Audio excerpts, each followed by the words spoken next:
Qala al-musannif rahimahullahu ta'ala wa nafa'ana bihi wa bi'ulumi fi daraini amin ila anqal al-qiyamu ala rijlin wahidatin. Melanjutkan pembahasan di dalam kitab Taqriratus Sadidah, pembahasan yang berkaitan dengan kemakruhan salat dari segi pengerjaannya. Di antaranya yang nomor ke-10 adalah al-qiyamu ala rijlin wahidatin, berdiri dengan satu kaki. Itu makruh salat berdiri dengan satu kaki, ya. Jadi tidak batal salatnya, cuman makruh, ya. Wa huwa ma yusamma safnu, itu yang dinamakan dengan safnu, ya. Yang ke-11 dari kemakruhan salat adalah lasqu ihdar rijlain bil ukhra lirrajul, menempelkan salah satu dari dua kaki. Jadi menempelkan dua kaki satu sama lain rapat, ya. Lirrajul untuk laki-laki. Jadi sunnahnya untuk laki-laki berdiri dengan menganggangkan antara kanan dan kiri itu biqadri shibrin, dengan jarak satu jengkal. Tidak boleh, maksudnya tidak boleh lebih, tidak boleh kurang. Maksud tidak boleh di sini tidak akan membatalkan, ya. Jadi biqadri shibrin, satu jengkal aja antara kanan dan kiri. Ya, tidak boleh sampai setengah meter, ya, ngabisin tempat orang itu. Ngajegang. Kadang suka ngejar cingirnya kaki orang lain. Kadang kita suka sengaja, kita sholat yang depan, pinggirnya orang yang ngajegang. Soalnya dia ngejar cingir kita, ngejar kelingking kita supaya nempel. Heureyan sekalian. Ya, tarik deui beuki ngagedean terus. Jadi itu bukan patokan, ya. Jadi nempel antara cingir orang lain dengan cingir kelingking kaki kita dengan kelingking orang lain itu bukan syarat. Ya. Dan sejajarnya soft itu bukan dengan jari tetapi dengan tumit. Ya. Bukan dengan jari tetapi dengan tumit. Kan kalau dengan tumit kaki itu ada yang panjang, ada yang pendek. Kalau ngudaknya harus nempel cingir dengan cingir, nanti nggak bakalan lurus softnya. Maka patokannya tumit, jadi biar lurus softnya. Ya, jadi begitu. Jadi biqadri shibrin, ya. Itu pun posisinya harus lurus, jangan terlalu begini juga, ya. Kakinya lurus, itu bagus juga buat kesehatan. Jadi bagus buat kesehatan. Ruku dalam keadaan kakinya lurus, ya, menghadap ke depan, kemudian kita rukukan dengan meluruskan punggung kita, hitung dengan berapa detik? 10 sampai 30 detik. Buat terapi ini supaya peredaran darah lancar. 10 detik. Itu di luar sholat, ya. Jangan ngahaja orang sholat, orang terapi, ya, melamakan rukuknya. Jadi itu bagus. Jadi kakinya harus lurus, ya. Jangan terlalu begini. Jadi biqadri shibrin. Lirajul itu untuk laki-laki, ya. Kalau untuk perempuan baru disunahkan, ya, menempelkan satu sama lain. Kalau perempuan harus serba rapat. Wa huwa ma yusamma safdu, itu yang dinamakan dengan safdu. Kemudian di antara kemakruhan salat adalah tasbik lil asabi, merapatkan jari-jari atau mensela-selakan jari-jari antara satu sama lain seperti ini. Makruh di dalam sholat seperti ini. Jangankan di dalam sholat, lagi majelis taklim juga kalau tangannya seperti itu ada yang memakruhkan, ya. Jadi tasbiku lil asabi, lagi sholat begini, makruh hukumnya. Kemudian yang ke-13 as-sholatu muhtasiron wa huwa wad'ul yaddi ala khosiratihi. Salat dalam keadaan muhtasir. Muhtasir itu ada 5 arti. Di antaranya yaitu meletakkan tangan ala khosirati, di atas, atau meletakkan tangan di bagian pinggang sebelah kiri, melak cangkeng, ya. Dan ada juga yang mengatakan huwa tawakki ala aso, salat sambil menyandarkan atau memegang tongkat, salat dengan bawa tongkat, ya. Wagila huwa ikhtisaru surah bi an yaqra'a akhiraha, ya. Mukhtasiron itu ada yang mengatakan juga orang yang membaca surat dari Al-Quran hanya sebagian saja, seperti membaca tungtung nahungkul, tungtung dari surat tersebut, ya. Jadi akhir 2 atau 3 ayat lagi dibacanya itu, jadi tidak sempurna bacanya itu. Itu pendapat yang ketiga. Wagila huwa al-ikhtisaru shalah bi an yutimma hududaha. Jadi mempercepat sholat, mempercepat sholat cukup mengerjakan kewajiban-kewajibannya saja. Hanya sekedar mendapatkan tumakninah. Kalau tidak mendapatkan tumakninah bukan makruh, tetapi itu membatalkan sholat. Dan ada juga yang mengatakan huwa ayyagtasiru ala ayati sajdah fala yasjud. Dia melewati ayat sajadah tetapi dia tidak sujud di dalam sholatnya. Jadi melewati bacaan ayat yang mana ayat tersebut adalah ayatus sajadah, seperti di dalam surat As-Sajadah, ya. As-Sajadah, di situ ada ayatus sajadah. Kalau kita membacanya dalam sholat kemudian kita tidak melakukan sujud tilawah, maka itu makruh. Termasuk dari penafsiran dari kalimat mukhtasir. Yang ke-14, al-ihtizaru yumnatan wa yusroh. Melarak liriknya, luak lirik makan dengan gerakan ini mah dengan mata, ya. Melirik ke kanan ke kiri, ya, ke atas kadang ke bawah. Itu makruh itu, ya. Karena disunahkan di dalam sholat itu pandangan disunahkan fokus terhadap tempat sujud. An-nadhar ila mahalli sujudihi, melihat ke tempat pangsujudanana. Hatta walau kana amamal Ka'bah, walaupun sholat di depan Ka'bah, sunnah, ya. Sunnah melihat ke tempat sujud. Itu pun ada khilaf, ada ulama juga yang mengatakan kalau sholatnya di depan Ka'bah, lihatlah ke Ka'bah. Tetapi al-mu'tamad, menurut pendapat mu'tamad, walaupun kita sholat di depan Ka'bah, tetap disunahkan untuk melihat tempat sujudnya. Limadza? Kenapa? Li'anu agrabu lil khusyuk, lebih akan mendekatkan diri untuk menjadikan sholat kita khusyuk.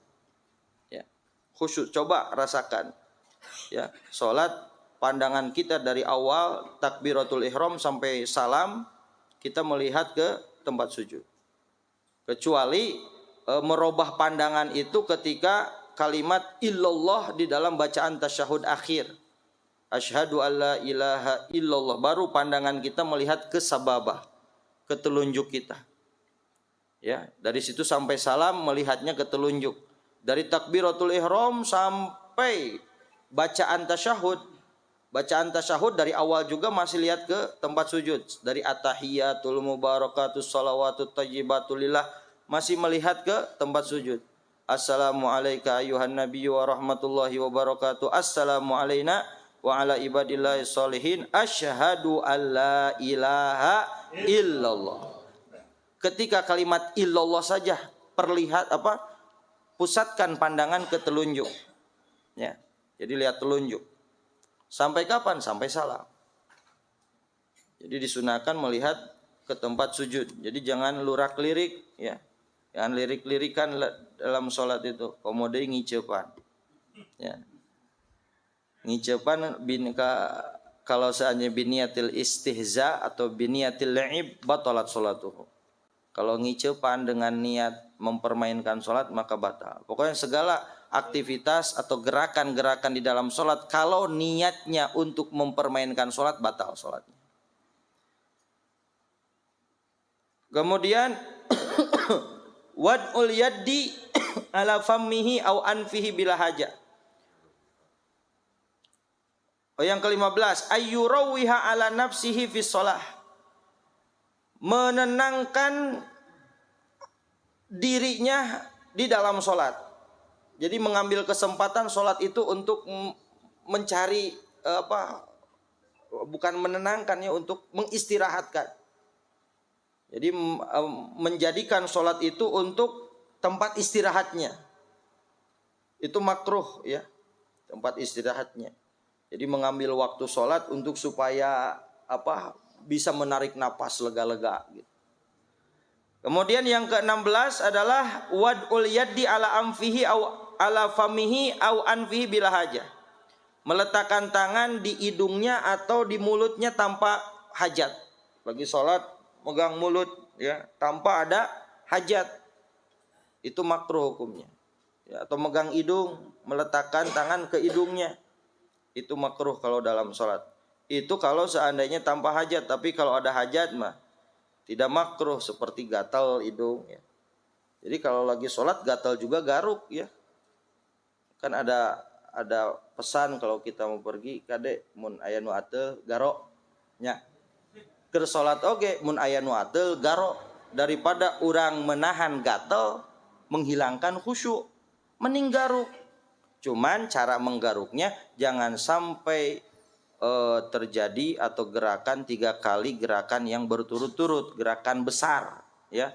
Kalau gerakan hanya sekedar jari ya, garuk dengan 1 jari aja walaupun lebih dari 3 tidak membatalkan sholat ya. Terus gini ya, misalkan belum beres ku 3 kali gosokan, terus tambah lagi, nggak apa-apa selagi jari, kecuali kalau tangan semua garuknya kayak gini, nah ini batal baru, karena gerakan kathir ini ya, harokah kathir, gerakannya banyak. Yang ke 17 syaddul wasat. Nih maksudnya syaddul wasatnya. Syaddul wasat.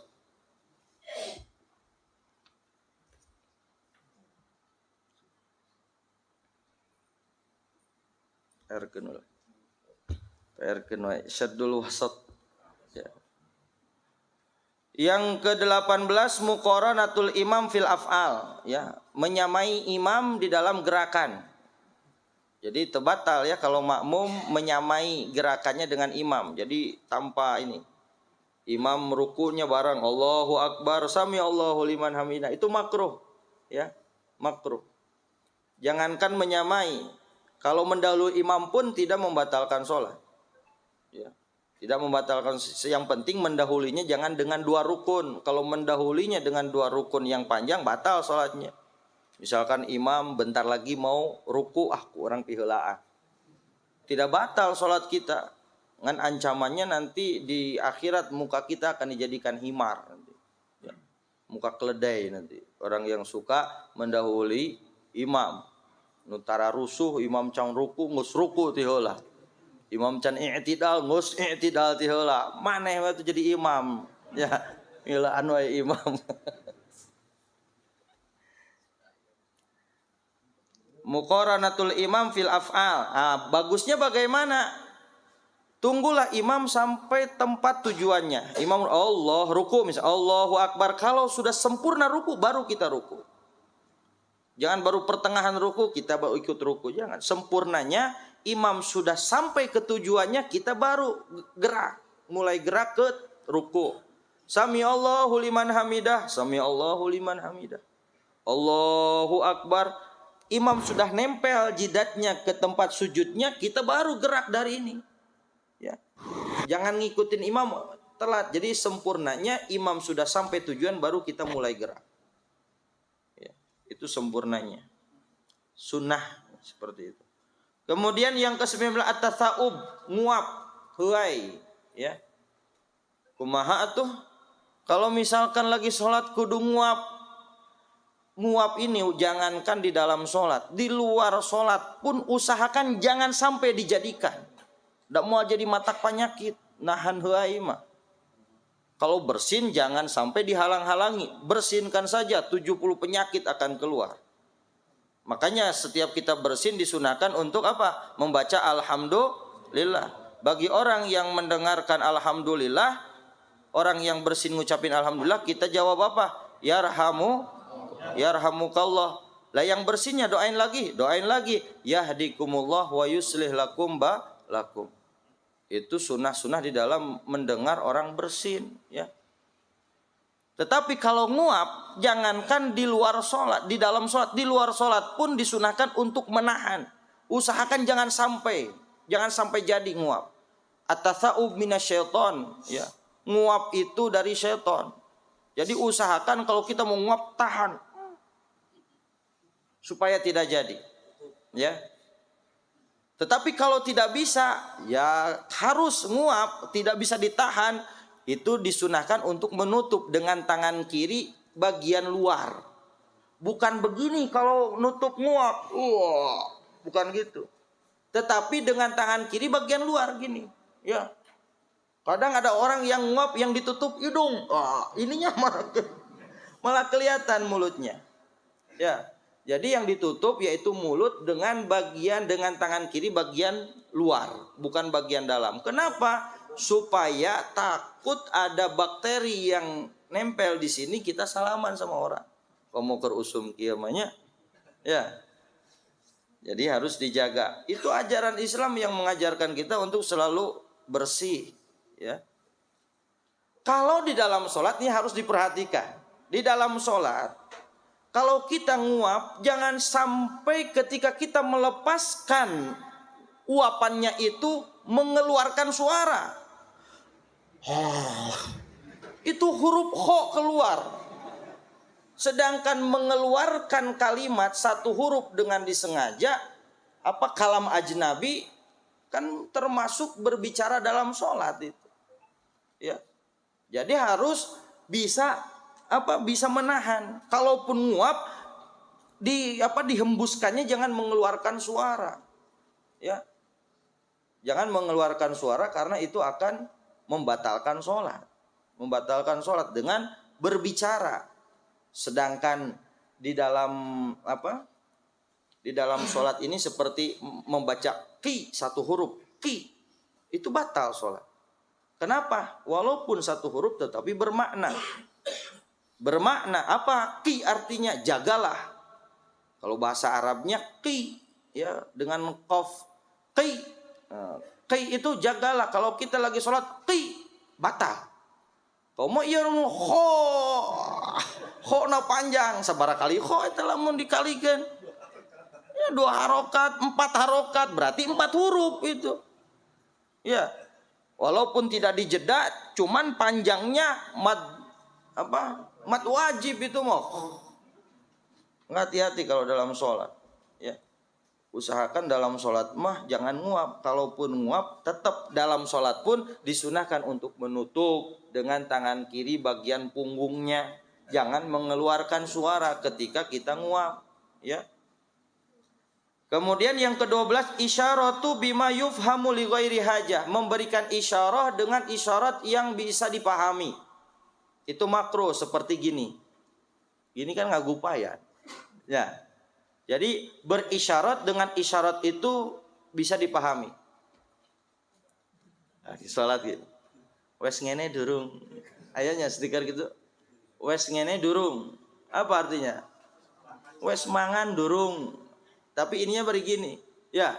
Ini isyarah yufhim yang bisa dipahami. Ya, Mas. Wes ngene durung. Durung ya. Ya. Sedelok mana kita mangan daging udus. Al isyaratu bima yufhamu li ghairi hajah. Yang ke-21, farqaatul asabi, ngajetrek-jetrekeun. Keur salat kikian. Makruh itu teh.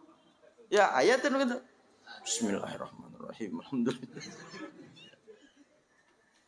Al istinadu ila ma yasgutu li bisuguti. Yang ke-22, menyender, lagi sholat menyender ke sesuatu yang kalau senderannya itu jatuh, yasgutu bisugutihi, ya, menyender ke sesuatu yang akan jatuh dengan jatuhnya dia.